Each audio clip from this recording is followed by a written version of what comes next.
Hey everyone, welcome back to the Phase podcast. In this episode, I speak to Ben Kellard. Ben is chair of trustees at my church and recently gave an eye-opening talk about what a sustainable economy might look like. I asked Ben if he would share his wisdom with you, our listeners, and he very kindly agreed. In the past, Ben has spent a number of years working for the Cambridge Institute for Sustainability and Leadership. More recently, he's been doing work on what it would take to reshape the economy around sustainability. We spent a lot of time discussing how the decisions we make about the economy, the environmental crisis, and our own well-being are all inextricably linked. I hope you enjoy our conversation. Ben, hello and welcome to the Phase podcast. It's really good to have you. How are you doing today? Really good. Yeah, it's lovely to be with you, James, and I really appreciate the invite to come and chat with you. Are you okay to kick off with some quick fire questions just so our listeners can get to know you a little bit better? Let's go for it. So, Ben, could you explain in as few sentences as possible, which I know is a bit of a challenge, what you do for a living? Yeah, sure. So I essentially educate and advise senior leaders on how to make more sustainable organizations in a nutshell. That also includes shaping sort of thought leadership on what is a sustainable business. And more recently, I've got into how do we create a sustainable economy. And I do that with a number of organizations, but particularly the one I used to work for full time, which is the Cambridge Institute of Sustainability Leadership, past the university, and the King is our patron. But I now work on a freelance basis very closely with them and other organizations. What's your favourite book? That's always a tough one. I think it would have to be The Picture of Dorian Gray by Oscar Wilde, because I just think it's like a modern myth. It's a wonderful story. What's that book about? I've actually never read it. Yeah, it's without too much of a spoiler alert, it's basically about this guy who has a portrait up in the attic, which shows how his soul is changing and Wow. he remains the same. So it's this kind of incredible kind of mythology story. It's really powerful. And do you have a favorite food?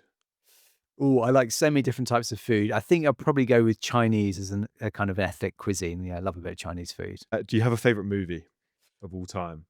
Yeah, it would be it's called Room with a View, back from the '80s, really old school film based on a book by Ian Foster. Yeah, I just think it's wonderful, incredible story, cast is incredible, amazing film. Oh, again, I've never heard of that film. So again, a book I've got to go away and read, and a film as well. What is your favorite time of the year? Right now, autumn. Yeah, yeah, Love I'm the with you on colors, that. love the food, love the temperature. Yeah, I'm an autumn guy. I also just love. I think the build up to Christmas is perhaps better than Christmas itself, and so just knowing that it's around the corner, I love that feeling as well. All the anticipation, yeah. Yeah, yeah. What is your favorite pastime? Favorite hobby? I'd have to say probably walking in ancient woodland. I'd have to go with that. I was lucky I grew up near Hitchwood in Preston, so I'm from Preston, the village, not the town in the northwest. Yeah, so Hitchwood, beautiful woods there, lovely ancient woodlands on the Whitwell Road. Yeah. Nice. And final quick fire question: do you have a hero or a role model? Oh, yeah. Several. I think my other than Jesus would be the first, but I think otherwise, I think I'll probably go with Aristotle. So my background's in philosophy. I've Yeah, got like 2 degrees in philosophy, and I just thought he was such an incredibly wise and insightful guy, particularly his work on ethics and politics. I think he just really expanded what it means for humans to flourish. And yeah, he wrote about it in the Nicomachean Ethics. And I just think he's an incredibly insightful guy. Yeah, and his thinking is as relevant, if not more, today than I think it was over 2,000 years ago. brilliant. Now our listeners have hopefully had a chance to get to know you a bit more, Ben. Should we dive into today's topic? So I guess my first question for you, Ben, is what is the current state of the environmental crisis in a nutshell? So it's not great, to be honest. So there's some research done by the Potsdam Institute in Sweden, which looks at these sort of 9 indicators of planetary health. Think of it as like the kind of on your car, what are the kind of the health signals? And and 7 of them are kind of red or amber, essentially. So it's not, and it's going in the wrong direction. So we're carbon emissions are going through the roof, continuing to increase. Nature's on decline, so it was not in a great way. So that in a very short summary, and there's a number of sort of global research goes into it, but also the Stockholm Resilience Mm. Centre, a lot feed into it. But yeah, you can find it there. Yeah. And out of the seven that we should be worried about, can you pick maybe one or two that are really concerning for you that maybe you focused on in the past? Yeah, and the thing is, a lot of them are all interconnected. Mm. So one is driving a lot of things is the amount of carbon in the atmosphere, because essentially what that's done is it's a bit like putting a double duvet. So imagine you're going to bed at night and you chuck an extra duvet on, you heat up. That's what we've done to the planet. We've almost doubled the thickness of the atmosphere in since industrial times. But also the drop in nature. We're kind of, our demands on nature is outstripping supply of nature, its Yeah. ability to stabilize, and that's showing up in all kinds of ways, like acidification of oceans Mm. and all sorts of things, which is essentially, the risk is that we are running into sort of, these are starting to combine and converge and create feedback loops, which accelerates Mm. things. That's the risk, and because often the 2020s is called the decisive decade, where Mm. really, if we don't make significant changes this decade, it becomes harder and harder to bring things back from the brink into the 2030s and beyond. Mm. And that second one, that's a really tangible one, particularly for someone that you that like you that's a nature lover. Perhaps there's people listening to the podcast that love nature. When we start to think about the fact that we're actually losing wildlife and losing areas of the planet that are valuable, that starts to become really tangible. And so I think that's a important topic to have brought up. So yeah, that is quite scary. It isn't, just to give you a stat on that. So we've had incredible global research, which has shown that in the last sort of 40 years or so, we've seen a 70% decrease in nature. And that's in all areas of species in all regions. That's a global average. So yeah, it's really significant. Wow. And so we've got to this point where out of all the 9 indicators on a car dashboard, that 7 of them are going off. We're in a pretty dangerous spot, you might say. How have we got to that point? So I'm sure a lot of people are aware that lots of this has to do with the economy and the way that we use the planet for economic growth. So what did we get wrong? What were some of the misconceptions, presuppositions about the way the economy runs that we've got wrong, and what, yeah, might need to change? Yeah, so there's been a lot of the way we run the economy globally is based on what's called classical economics, Mm. as the name suggests, and there have been some fundamental flaws which have been well documented in academia, and they really kind of, I guess, can draw down to sort of three. So first of all, is we have a single metric for economic success, which is called gross domestic product, which basically means the total amount of goods and services an economy produces. Okay, so there's that single metric, Mm. and even the creator of the GDP said, don't use it as a measure of well-being, right? And that's exactly what we do. So that's kind of the first thing, and that a lot of it equates and assumes that financial value is a proxy for basically Mm. equals well-being or human flourishing, and it isn't. The second thing is that it overlooks the power dynamics in markets. It assumes that markets are neutral, and they're not. They have massive sort of difference of power and dynamic, and we've created these kind of economic elites that have huge influence over markets, and at the end of the day, production shapes lives, Mm. so from both the products we buy, the jobs we have, in every way, and we've put more and more of into the market over the last few decades. And then finally, we've sort of treated the economy as being separate from nature, when actually the two are absolutely inextricably linked, because you can't have an economy unless you have a healthy society, and you can't have a healthy society unless you have a healthy planet. Even to me, as someone that's not an economist, some of those seem almost quite obvious, but I wonder whether that's in hindsight. It feels like we're starting to realize more and more, like you said, and we assume that the wealthier a country is, the better off it is. But we kind of know now that money doesn't equal well-being. I think there's been quite a lot of studies that show that after a certain point, once people's basic needs are met, and they don't have the stress of poverty, actually things like health and good relationships are much more important for their well-being than money is. And we seem to have missed that somewhere. Exactly that, and I think that's the problem, is that we've sort of, the way the global economy is driven is it's all about increasing financial value, which ladders up to kind of gross domestic product, and that means businesses want to sell as much stuff as possible, which means they use the advertising industry to encourage us to Mm. buy things whether we need them or not. And also, what that means is that businesses are forced to what's called externalized costs. In other words, it means putting things into the market they don't have to pay for, like pollution or even the negative effects of products, Mm. like creating obesity through sugary Mm. drinks and things like that. Um, and so they're incentivized to externalize those costs. And what that means is that we're kind of creating products and services encouraged to eat and buy and all Mm. those things that aren't necessarily contributing to our well-being, but it is laddering up to GDP. So we have this kind of structural misalignment between what the economy is incentivized to deliver Mm. and what actually delivers well-being. Because you're right that there is a certain amount of, like, if you can't buy medicines, you don't have a roof over your head, you Yeah. don't have access to sanitation, wealth is really helpful to Yeah, meet at those that needs, point, right? Yeah. definitely need money. Exactly. Absolutely. Yeah. But what the evidence shows that after you've got that, it plateaus and then it actually decreases. Mm, So actually, the more wealthy you get, actually, there's an inverse relationship often with mm. well-being and human flourishing. Yeah, but that isn't brought into our economic model because often we don't talk about it because only about a third of the people feel comfortable talking about economics. It's not taught in necessarily in all parts of school, so we're not equipped to have this debate, which I think we need to have and pretty urgently. Absolutely. Yeah. And so that's a really important lesson or learning for young people to be aware of that might be listening to this podcast, not just for the environment, but also to be aware of for their own well-being, is that they're being marketed to with the idea that the more you have, the more money you have, the more you buy, the better off you'll be, which actually isn't the case. It's much more important to yes, obviously make sure that you have a job and you have a roof over your head and your family's needs are met. But after that, actually relationships and health and all these kind of things and even purpose and things like that are much more important for our well-being than perhaps money is, or at least we're being told that money is. So Exactly that. Yeah. we've got those kind of three misconceptions about the economy, or those three things that you think are perhaps wrong or misaligned about classical economics. Just to recap, so money doesn't equal well-being. Um, we haven't accounted for the fact that obviously oligarchs and people like that, over time, actually the economy stops being a fair playing field. And also we've treated the economy and the environment as two separate entities, which just that's why we're here today. It's clearly not true. So what you touched on a little bit about externalizing cost a moment ago. What are some of the consequences of that economy that we've built? What situations, what consequences is that creating in our economy? So what it's doing is it's essentially moving production, so in other words, how we make stuff and pay for make stuff, to what is profitable rather Mm, than what delivers well-being. So as an example of that, and it's not even what's cheapest. So that's one of the reasons behind fossil fuels industries, because fossil fuels are incredibly profitable.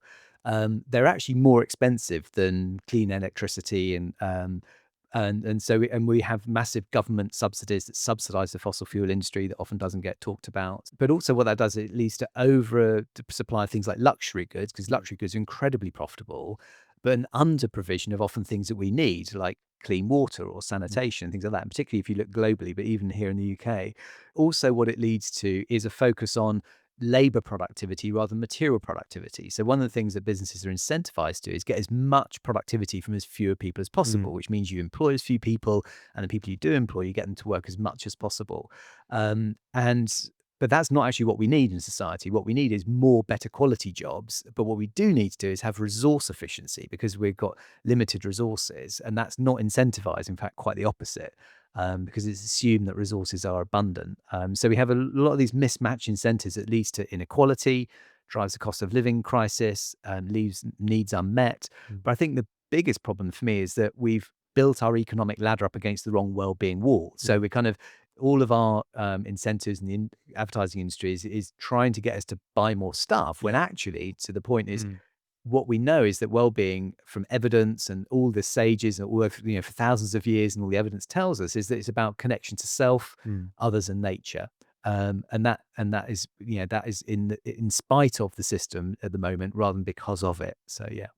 So it sounds like we've created a system that incentivizes stuff, not jobs. 'Cause we don't actually necessarily need more stuff for well-being. People need purpose and connection. Exactly. And is that in order that the more stuff we create, the more we can sell?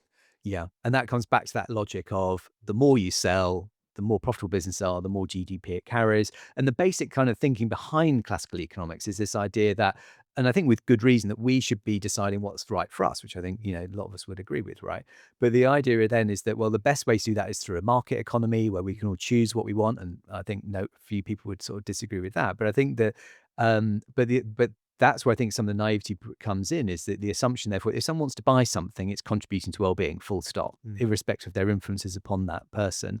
And that, yeah, and therefore what the influence of, producers of those products and services are having over individuals and societies and how production is um, created shapes societies as well very profoundly, and the values of society and so on. So what we can potentially end up with, I think we are today, is this displacement of what is shaping our values in society is being overly influenced by the market mm. rather than communities that they're meant to serve. Who do you think we need to start to hold to account in order to see positive change? Obviously, lots of people might think that billionaires are to blame. Would you say that's completely correct, or is it actually governments as well have maybe failed in their duty to regulate? Who do you think we need to hold to account in order to start to see change? I think ultimately, from the work I've been doing, is what we need to see is much stronger collaboration between people, civil society is the technical term, but communities and governments. That's really, I think, where it needs to start, to then provide greater guidelines for business. Because essentially, what's happened, I think, is that a lot of power has been given from governments to businesses and markets, and some of that needs to be brought back to provide the right, if you like, guide rails for business, so that businesses are serving society. So I don't think billionaires are entirely to blame, because in a sense they're kind of a product of the system. They do influence the system as well. But if we got rid of a billionaire, just another one would replace Yeah. them, because it's part of the system they're in. So I think a lot of definitely we need to hold our politicians much more clearly to account. But often what we do is we lack the ideas to know what that system would look like. And that's some of the work I've been doing, is to help, how do we shape that system? Otherwise, what happens is we fall back on really outdated models, which is things like, well, governments are just there to provide public money for public good, or businesses are just there to chase profits. And there's a lot more thinking that's a lot more advanced now Mm. around how they can work much more collaboratively together to create innovation, to create efficiencies that are actually delivering true well-being. So we need to draw on a lot of those ideas, I think, to shape that political debate, I think. I love that answer, leaning more on collaboration rather than just kind of blaming people and scapegoating people. Yeah. Like you said, it's almost like in this current system, if we got rid of a billionaire, or if we got rid of all of the billionaires and just kept the same system, we'd have the same number of billionaires in 10 years, 20 years time, whatever. And Yeah. so actually it's really about how do we change the system. And you mentioned earlier a little bit about how some of the sort of negative effects of the current state of the economy and what it's doing to the environment are actually offloaded by corporations and companies onto other people or other organizations. I Yeah. think, is it called externalizing cost? Exactly And that. how can we hold people to account for that? And what actually is it, Yeah. basically, first of all, and how can we hold businesses to account for that? Sure. So the reason it's called externalizing is because it's external to the price you pay. So when you buy a can of Coke, you're literally just paying for the kind of financial value, or what's been you're not paying for the pollution, the impact on nature or society Mm, for the creation and use of that can of Coke. mhm, That's why it's called external. And so what happens therefore is that businesses, if they can externalize those costs to make more money, they'll have to do it. Not only because they have to do it, if they don't, they'll lose market share to their competitors. So mm, if, for example, and what that means actually is that therefore the price you're paying isn't the true cost of buying a can of Coke, mm, but that also impacts the company, because it means the company value that's put on that company isn't the true value of the company. mm, And so the whole thing skews markets massively, because those aren't factored in. And so what that means is that essentially those costs are put onto nature and society. So, mm. for example, we talked about woodland earlier. Yeah. Woodland, according to GDP, has no value at all unless you cut those trees down. So as soon as you cut those trees down and put them into the economy, then they have value. Mm. You know, and so also things like, for example, murder is really great for GDP because it costs money to Yeah. put out and so on. So you have this bizarre relationship where GDP often is, if you like, morally neutral on whether it's contributing to well-being or not. It's Mm. just whether or not a price has flowed through the economy or not. And you mentioned earlier, right at the start, what some of the presuppositions about classical economics were. We said that one of the huge fundamental errors we've made is that the environment and the economy are separate. And that just shows just how skewed that is. If we see that woodland has no value until we cut it down, Yeah. it shows just how we need to change some of that about the current system. Yeah. So we've thought about some of the maybe less hopeful stuff, some of the difficult stuff, and how we've got to where we're at currently. What is the hopeful alternative? And I heard you give a talk a few weeks ago, Ben, and one of the things I really took away from it is just a kind of mind blowing stat that actually for all of the 8 billion or so people on the planet to have all of their basic needs met, we'd actually only need to use roughly about a third of the current energy that we produce at the moment. And I think that stuck with me because it Mm. did give me some hope that actually we have what we need. We just need to redistribute it and have a different system. Yeah, exactly. And that's the great news, is that we don't lack what we need to thrive. I mean, this is, I think, the great news is that what would be really depressing, right, is if the story we're told is true. Like if we did all need an SUV, house in the Caribbean, a 10-bedroom house, whatever, to be happy. That would I be think I do actually need that, Ben. yeah. I believe it. Maybe just the SUV. I was like, Just me. It's just me. Everyone else, they know. Just a me. couple of mountain bikes, and A Lamborghini as well. yeah. But like that would be really depressing because there's no way we can deliver that for moving towards 10 billion Yeah, people. no way. And so the great news is actually human flourishing is there's a certain amount of material we need, but actually most of it is abundant, right? So if like, for example, friendship, Mm. friendship is abundant. It's not like if you have more of it, I have less of it. Probably doesn't contribute to our GDP either, does it? Friendship again. Exactly Yeah. that. Exactly that. Or think of other things, like if you're great at tennis or if you're great at the piano, like you being good at tennis doesn't diminish my ability to be good at tennis, which is what's in the capitalist economy is the idea of scarcity and competition, right? So if you have the Ferrari, I don't have the Ferrari. So that is Mm. finite. But true human flourishing is abundant, right? Mm. And it isn't highly materially dependent. So that's the great news. Mm. The downside is we haven't orientated our economy in that way. In fact, quite the opposite. Our whole economy is geared towards, Mm. competition over finite resources, Yeah. which then it becomes like a self-fulfilling prophecy. So that's the good news. So if we kind of and we've got enough food to feed everybody. We're not like it's not like we don't have enough planets. Mm. We're using resources in the wrong way and not meeting true needs. That's the mismatch we need to correct moving forward. And the thing that really strikes me in all of that is that it's not just the environment that's suffering; it's us as Mm. well. Yeah. I think it's a zero-sum game when there's only so much available for the winner. And Yeah. I think that is the current state of things. We treat each other almost in society like it's a zero-sum game. Like if I have my Lamborghini, you don't have one. Exactly. And we see so much. Like it's comparison is so detrimental to people's well-being, and that idea of competition of my friend has this so I don't have it. And I think if we start to see the world in a much different light, that actually just because I have something it doesn't mean my friend can't, that would be good for our well-being, and not just the economy, the environment as well. E- Exactly. And I think not only that, what that does is it also allows us to appreciate each other more and actually have this sort of recognize that common ground more. Mm. Because the thing about when you put something into competition in the market is it then sets up the other person as at worst, if you like, in competition with me Mm. and at best neutral. So therefore, the risk is that the economy sets me up and I see you as a competition for that Coke or that Lamborghini, right? Mm. Which is, if you like, because the whole idea is know what's right for you, I know what's right for me. We mediate it through the market, through competition and scarcity. Whereas that just doesn't reflect the reality at all, which is that we both share a common humanity. We both actually have similar components of flourishing, like friendship and self mastery and so on. And that therefore, actually, you are central to my well being, and your well being encourages and enables my well-being and vice Yeah. versa. So it's deeply problematic. It kind of sets us on the wrong path. So you're right. I think if we need to, have this great opportunity to move towards what you might call a plentiful or an abundant Mm. way of working, rather than one based on competition and scarcity.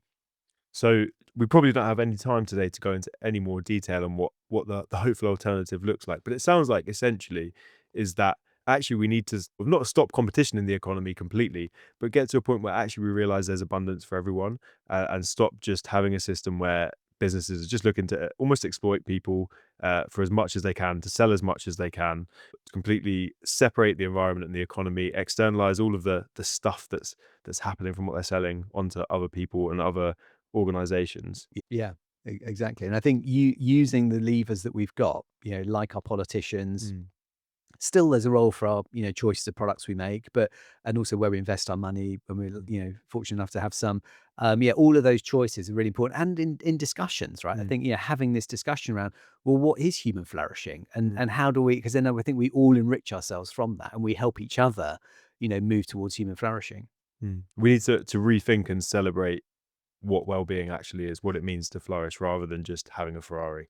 Exactly. And I think we should be question what marketeers are telling us Mm. the answer to that question. Maybe we should look for other richer sources, of which there's Mm. loads. There's so much rich writing on what is human flourishing, but in my experience, very little of it comes from marketeers. There's historical evidence for this as well, because if you think about it, when you read history, I used to love history at school. I wouldn't say I'm a historian by any means, but I do like a bit of history. And you think about the people that you read about and seem like the happiest people in history. I wouldn't necessarily say that lots of those people are the wealthiest people in history. Yeah. And so I feel like there's so much evidence for this. economic evidence, environmental evidence, historical evidence, maybe philosophical evidence as well from you, Ben. My penultimate kind of topic question for you is, why does this actually matter to you in the first place? You mentioned near the beginning that your real top role model would have been Jesus, and so you have a Christian faith. Why does that matter to you in why you're so passionate about fixing the economy and having a better future for the environment? So I think because I have this sort of combination of sort of outrage and optimism. So because on the one hand, yeah, I think that I've always, been, Jesus came and said, I've come that you can live life in all its fullness. He Mm, didn't say I've come so you can be mediocre. He didn't say I've come so you can, just get by. He said, it's like, I want you to live your life like a ship in full sail. That idea of, really being, and that's the thing that just really, kind of stays with me, and I'm deeply passionate about that. And so on the one hand, I'm outraged that we're so far from that for most people. That most people, that feels like a long way off, and the real optimism that all of I think the world that's been created for us is one design that we should flourish, and that nature should flourish with us. We have this reciprocal relationship. So it's on the one hand, I have this incredible passion for the incredible beauty of creation and humanity. Uh, and the frustration that we're kind of getting in our own way, because we're not actually lacked by resources, we're not lacked by even knowledge, isn't holding us back. It's often our attitudes, our culture, our incentives that are holding us back. And the fact that you know, all of us can have that. It's not just something that the minority can have. We can all flourish. And so that's where my kind of passion from it all comes from. And absolutely, it's therefore rooted in my faith, which is, I think, all about, yeah, living out what Jesus said, and that we obviously in Christian terms call it the mm, kingdom. But yeah. for me, that's what it means is how do we, along with nature, flourish? Yeah, Because also, as humans, we believe as Christians, we've been kind of given authority over taking care of nature, and we're clearly at the moment not doing a great job of it, are we? As well. exactly that. Yeah, and also when Jesus says he came to give life in all its fullness, we know that Jesus didn't say life in all its fullness comes from having a Range Rover at all. So this is so aligned with all of the stuff we've spoken about already today as well.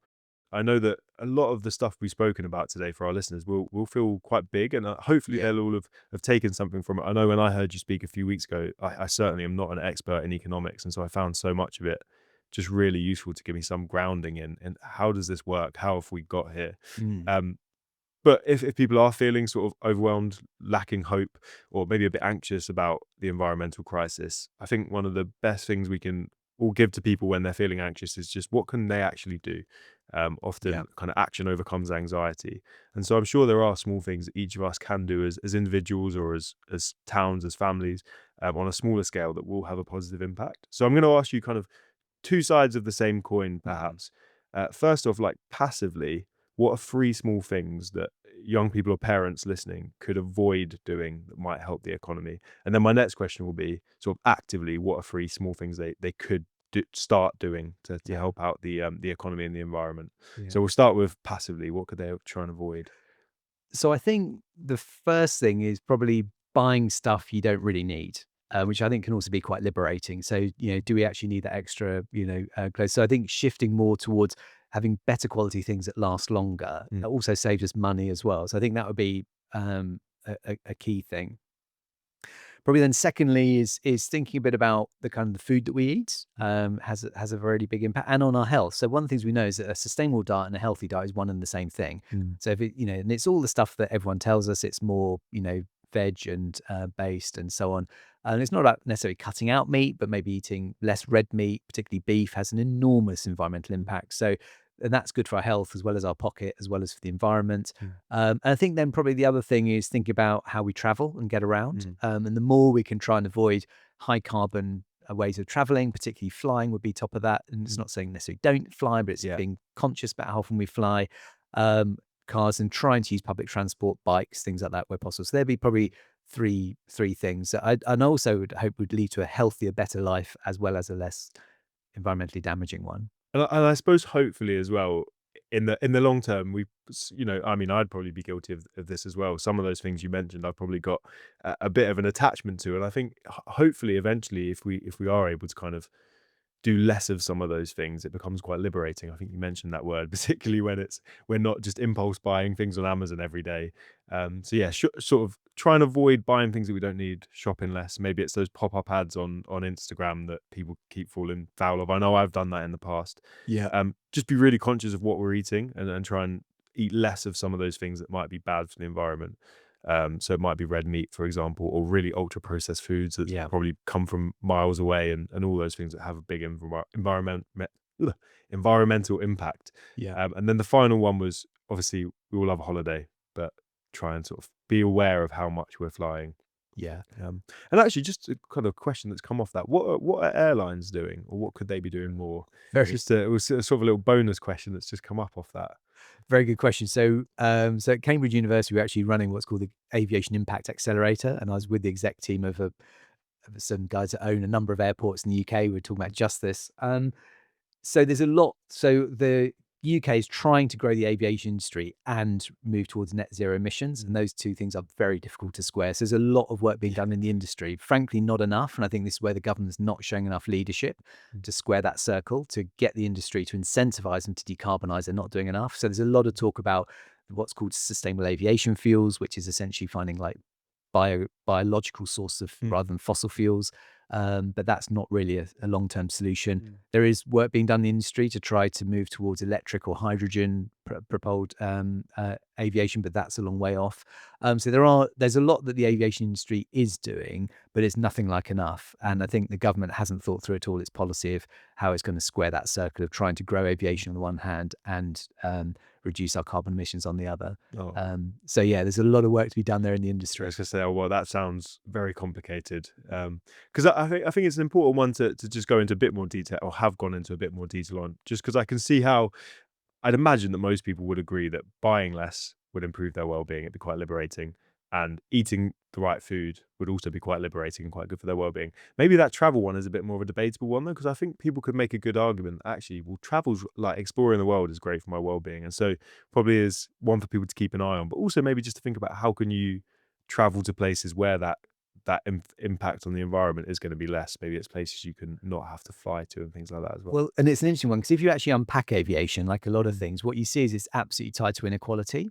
So 70% of global emissions come from 10% of the world's population, and it gets even more than that. So it's really dialed up. So actually, what's driving aviation isn't you and me going on annual holiday. It's frequent flyers. It's people flying all the time. And guess who's doing that? Yeah. Right? It's elites, it's private jets and so on. And also a lot of the majority of flights taken are actually within the UK, which we can get on a train and do alternatives. So actually when you unpack it, it's not about should you go for your annual holiday. Yeah. It's more about that regular flying. It's more about the frequent flyers, and so which isn't you and me. And so I think that's where it's interesting to unpack it. And things like they don't pay any tax on aviation fuel, not even what you do to fill up your car. Wow. They pay no tax. Again, you're talking about industrial incentives and things like that. So there's some really skewed things in the industry. But I think absolutely, obviously travel is really important, but there are many ways to travel. Yeah, absolutely. And I think that's about being a bit more conscious about that, which often can lead to a much more enriching experience. You may be taking the train or slow travel. There's a lot to be said for it. So Kind of like race across the world. there you go. That's it. Apply for Race Across the World if you want to go on holiday. That's Yeah. top tip. So we thought about 3 passive things or 3 things we should avoid doing. What are 3 active things people could start to think about doing in order to have a positive impact? Yeah. Well, so one of the things actually might surprise a little bit is giving some real thought to what Aristotle would call our ends. What is actually makes life worth? Because he points out that a lot of the time we get spent on means to ends. We do things because we think, oh, that will lead to something. But what's the ultimate end that makes us really happy? And giving some real thought to that. And maybe even getting guidance from really wise sources to provoke conversation, thoughts about that. And I think what often that leads me personally to do is take real joy in everyday things. And that can be going for a great walk, being intentional about having a great evening with a friend, or so, as I say, things like friendship or acquiring a new skill. I love that one. So I think that's actually the first thing is really being thoughtful about what actually really makes me happy. What does human flourishing look like for me? And how can I do more of that stuff? Because often what that means, we can often overlook things that are right under our nose, So I think that would be probably the most important thing. I'm just going to jump in on that one, Ben, just because I love it so much. And I do think that we've we've almost become maybe embarrassed to take delight in the small things. I know that something, and regular listeners of the Phase podcast, I'm sorry because I go on about this all the time, but something I started doing, my New Year's resolution this year was to keep a gratitude journal. Right. And so I write down Yeah. 3 things every day, no matter how small they are, at least 3 different things every day of that I noticed that day that I was grateful for. And I've noticed that that makes a huge difference for me in well-being and noticing those small things. And I do think that's such a good point because actually, if people started to take joy in those small things, we wouldn't all feel like we need a Range Rover in order to be happy, which is actually the good news, one of the good messages from this podcast. So yeah, I love that first tip. What's your Right. next one?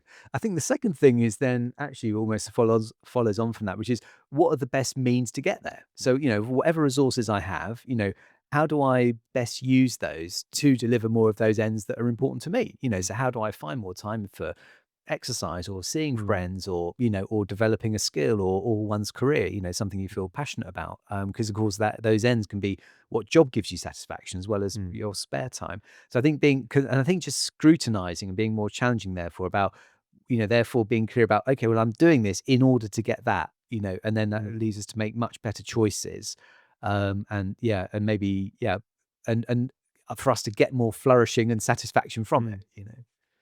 And I love that so many of these sort of the things we've talked about today just make sense in that I think people would have more time to really consider the 2 things you just mentioned if we weren't so focused all the time on what do I need to buy, what's my next purchase.